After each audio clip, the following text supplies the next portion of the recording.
এমপিডাব্লিউর exam যেহেতু জুলাইতে, তো সুতরাং এখন র্যান্ডমভাবে পড়লে হবে না। এখন স্মার্ট প্ল্যান লাগবে। আর সেটার জন্যই এখন এই ভিডিওটা।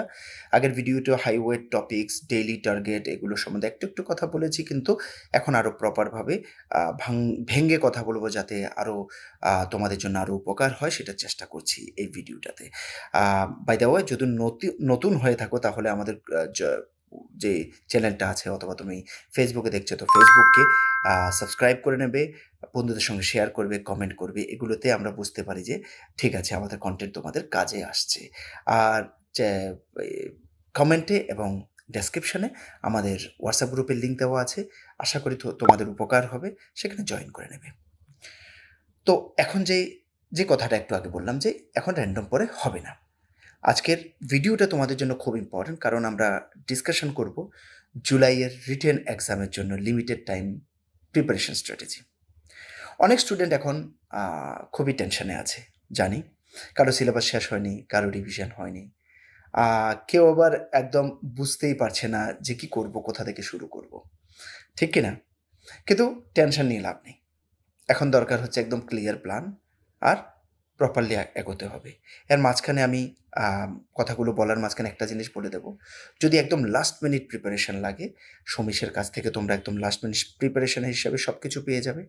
ইভেন আমরা লাস্ট মিনিট প্রিপারেশনের জন্য, খাস করে এমপিডাব্লিউর জন্য, তোমরা যে আমি যে বারবার বলি নোট বানাও, কিসে ভুল হয়, ফুল ফর্ম, এই সেই বিভিন্ন কিছু নোট বানাও যে বলি, সেই নোটটা পর্যন্ত আমরা আমাদের তরফ থেকে বানিয়ে দিচ্ছি। প্রথমে আমরা হ্যান্ড রিটেন নোট বানিয়েছি, এরপর সেটাকে টাইপ করিয়েছি তোমাদের জন্য। তো লাস্ট মিনিট প্রিপারেশনের পুরো ব্যবস্থা কিন্তু সমীশে আছে, আর সঙ্গে মক টেস্ট সিরিজও কমপ্লিটলি আছে। এখন এগুলো খুবই প্রয়োজন, তাই ভাবলাম বলে দিই। আচ্ছা, এখন যদি আমরা এক্সাম সম্বন্ধে বলি, একটা জিনিস মনে রাখো যে এক্সামটা কত? 85 মার্কের। এখানে সব টপিক ইকুয়াল ইম্পর্টেন্সের নয়, যেটা আমি আগের ভিডিওতে বলেছি। মিডওয়াইফারির 20 মার্কস আছে। তারপর health promotion, primary health, health care, এরপরে আছে মানে হেলথ সেন্টার ম্যানেজমেন্ট, এগুলোতে কত? 15 মার্ক করে। এরপর আছে তোমার কমিউনিটি হেলথ নার্সিং এবং চাইল্ড হেলথ নার্সিং, এগুলোতে আছে 10 মার্ক করে। তাই তোমরা প্রিপারেশন প্রায়োরিটি, মানে তোমাদের প্রিপারেশন প্রায়োরিটি হওয়া উচিত মার্কস অনুযায়ী। প্রথম মার্কস যদি আমি দেখি, মিডওয়াইফারি, সেখানে এই পার্টটাকে একদম তাড়াতাড়ি করে ফিনিশ করো, কারণ এখানে মার্কস বেশি। ফিনিশ করেছো তো রিভাইজ করো। ওকে, এখানে যেমন একদম টপিকের মধ্যে যদি কিছু বলি, normal pregnancy, ANC, normal labour, care of newborn, অথবা high risk pregnancy, safe motherhood, এরপর ফ্যামিলি ওয়েলফেয়ার, এসব সব কিছু তোমাদেরকে এসব জিনিস ইম্পর্টেন্ট, সুতরাং সেগুলোতে একটু জোর দিতে হবে। ওকে, এই সেকশন থেকে পসিবল যদি প্রশ্ন দেখি, যেমন এএনসির ফুল ফর্ম আসতে পারে, একটা উদাহরণ দিয়ে বলছি। অনেক কিছু আছে, অনেক মানে আমি জাস্ট একটা উদাহরণ দিচ্ছি। নর্মাল লেবারের স্টেজেস কয়টি, সেই হিসাবে প্রশ্ন আসতে পারে স্টেজেসের উপরে। হাই রিস্ক প্রেগনেন্সি জিনিসটা কী জিনিস, সেটা রিলেটেড বিভিন্ন প্রশ্ন আসতে পারে। সেফ মাদারহুডের উপরে প্রশ্ন আসতে পারে। ওকে, নিউবর্ন কেয়ারের রিলেটেড বিভিন্ন ধরনের প্রশ্ন আসতে পারে। ওকে, প্রায়োরিটি টুথ যদি আমি দেখি, যে প্রাইমারি হেলথ কেয়ার, সেখানে 15 মার্কস। এই সেকশনটা অনেক বড়। এখানে ডিজিজ, ইমিউনিটি, ইমিউনাইজেশন, আমি আগে বলেছি স্টেরিলাইজেশন, কমিউনিকেবল ডিজিজ, ওয়েস্ট ডিসপোজালের থেকে গতবার ভালো প্রশ্ন এসছে। এরপর ইমার্জেন্সি কেয়ার, ফার্স্ট এইড, এগুলো বড় ইম্পর্টেন্ট। ওকে, এখানে কনসেপচুয়াল প্রশ্ন আসার চান্স বেশি। শুধু মুখস্থ করে চলে গেলে হবে না, একটু কনসেপ্ট বুঝতে হবে। ডিজিজ কীভাবে স্প্রেড করে, প্রিভেনশন কী, ফার্স্ট এইড কী, ফার্স্ট এইড কী হতে পারে, কোন ফার্স্ট এইডটা কী কাজে লাগে, এসব জিনিস। এরপর প্রায়োরিটি 3-তে যদি যাই, হেলথ প্রমোশনে যেতে পারো, 15 মার্কস। এখানে এই সেকশনটা একটু স্কোরিং সেকশন। তো এখানে nutrition, hygiene, food safety, sanitation, এসবের উপরে। এরপরে মেন্টাল হেলথ, মাল নিউট্রিশন, এগুলোর উপরে তোমরা পাবে। আর এগুলো ফ্যামিলিয়ার টপিক, তাই এগুলো ভালোভাবে পড়ো। এগুলো থেকে আসারও চান্স আছে, মার্কসও তোলার চান্স আছে। প্রায়োরিটি 4-এ যেতে পারো, হেলথ সেন্টার ম্যানেজমেন্টে, সেটা 15 মার্কসের। ওকে, তো অনেকেই এই পার্ট একদম ইগনোর করে ফেলে, কিন্তু এভাবে হবে না, বা এই কম্পিটিটিভ জবে এইভাবে চলে না, কম্পিটিটিভ এক্সামে এইভাবে চলে না। ঠিক আছে, তো তোমাকে সেটা ইগনোর করলে চলবে না। সেখানে সাব সেন্টার বা stock maintenance, coordination, national health programme যেগুলো আছে, সেগুলো সম্বন্ধে, এগুলোর উপর একদম ডাইরেক্ট ওয়ান লাইনার টাইপের প্রশ্ন ডাইরেক্টলি চলে আসতে পারে। ওকে, মানে আমি ওয়ান লাইনার তো আর প্রশ্ন নয়, ওয়ান লাইনার টাইপের বলছি। চলে আসতে পারে। ওকে? এরপরে চলে আসছে তোমার কমিউনিটি হেলথ নার্সিং অথবা চাইল্ড হেলথ নার্সিং। এই দুটো পার্ট মিলিয়ে কত আসছে? 20 মার্কস। ওকে? কমিউনিটি হেলথ নার্সিং এ বেসিক হেলথ কনসেপ্ট অথবা কমিউনিটি নিড অ্যাসেসমেন্ট, এরপরে তোমার কাউন্সেলিং, কমিউনিটি বেসড রিহ্যাবিলিটেশন, এসব জিনিসগুলো আছে। আর যদি চাইল্ড হেলথ নার্সিং দেখি সেখানে গ্রোথ অ্যান্ড ডেভেলপমেন্ট চাইল্ডের হিসাবে, ওকে, নিউট্রিশন অফ ইনফ্যান্টস, তারপরে and children of course, child rights, school children care, okay, adolescent গার্লসদের কেয়ার, এই ধরনের বিভিন্ন কিছু সেখানে চলে আসে। এখন একটু আসি যে ডেলি রুটিন কী হওয়া দরকার, কীভাবে কী করা দরকার। তোমার যদি এক্সামের আগে খুব লিমিটেড টাইম থাকে তাহলে ডেইলি প্ল্যান প্রপারলি বানাতে হবে প্লিজ। মর্নিংয়ে একটা মেজর টপিক পড়ে ফেলো, আফটারনুনে এমসিকিউ প্র্যাকটিস করে ফেলো, ইভিনিংয়ে রিভাইজ করো, নাইটে মানে 20-25টা 50টা ওয়ান লাইনার প্র্যাকটিস করে ফেলো। এইভাবে ইভেন ডে ওয়াইজ এই দিন থেকে এই দিন আমি এটা পড়বো, এই দিন থেকে এই দিন ওইটা পড়বো, ওই দিন থেকে ওই দিন এইটা পড়বো, এইভাবে করে কমপ্লিটলি নিজের একটা প্রপার প্ল্যান বানিয়ে ফেলো, রিভিশন প্ল্যান বানিয়ে ফেলো।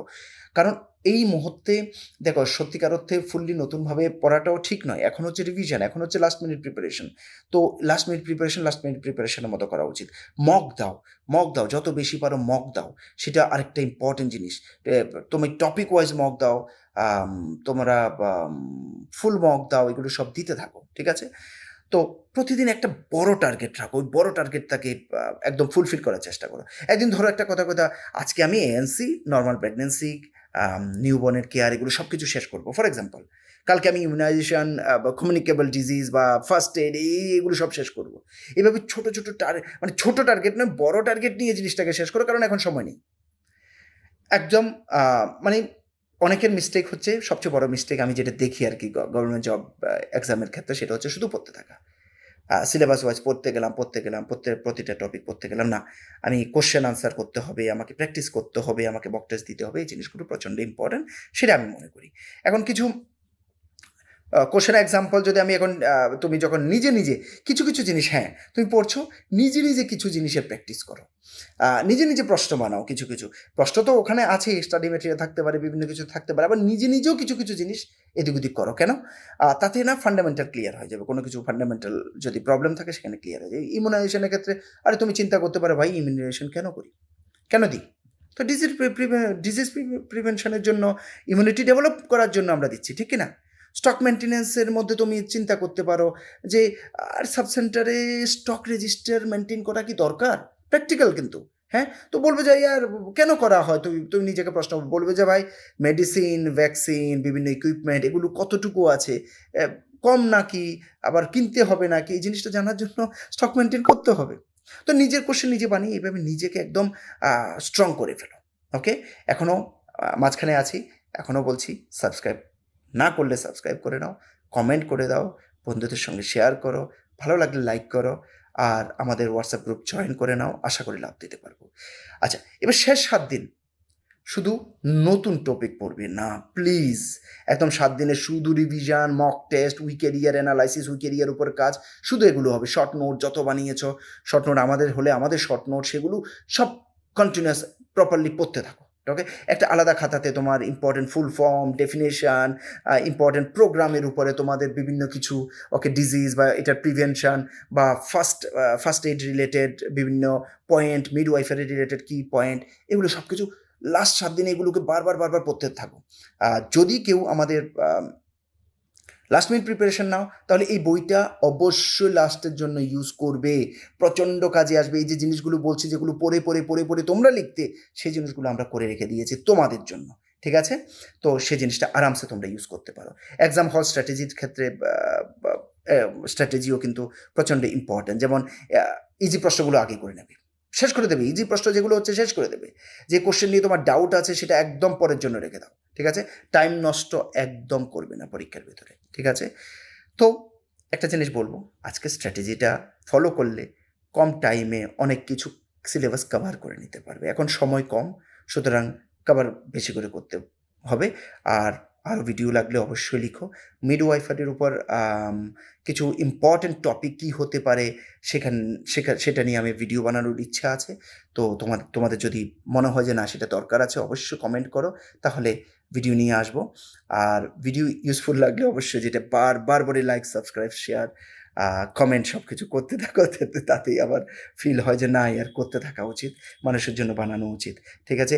এই ধরনের কোর্স নিয়ে তো কেউ ভিডিও বানাতেও চায় না, কারণ ভিউ আসে না, কিচ্ছু না। কিন্তু আমি সবসময় এই ধরনের হোক অথবা যত ছোট, ছোট এক্সাম হোক যেখানে আমার ফিল হয় যে না আমার করা উচিত, তো আমি চেষ্টা করি সেখানে সাজেশন দেওয়ার। আমি এটার উপর চিন্তা করে কখনো বানাই না যে শুধু ওই কোর্সের বানালে তো আমি বেশি ভিউ পাবো। তো শুধু ওই কোর্সেরই বানাই যেটা অনেকে করে থাকেন। আমি কিন্তু সেটা করি না। তো সুতরাং সেটার জন্য আমার একটাই জিনিস দরকার যে তোমাদের যদি ভালো লেগে থাকে, ভালো না লাগলে একদম করবে না। তো সুতরাং এই জিনিসগুলো করে থাকবে। কমেন্ট তো অবশ্যই করবে। তাহলে বুঝবো যে হ্যাঁ, yeah it's helpful. So I should go for more and more videos. ঠিক আছে? মনে রাখবে, বেশি শুধু পড়তে থাকলে হবে না। একদম রাইট টপিককে রাইট রিভিশন, রাইট প্র্যাকটিস সবকিছু করলে তবেই কিন্তু ফাইনালি একটা চাকরির অ্যাসুরেন্স আসে। চাকরি হওয়ার সিউরিটি চলে আসে। ঠিক আছে? ভালোভাবে পড়তে থাকো। Best of luck guys. Thank you.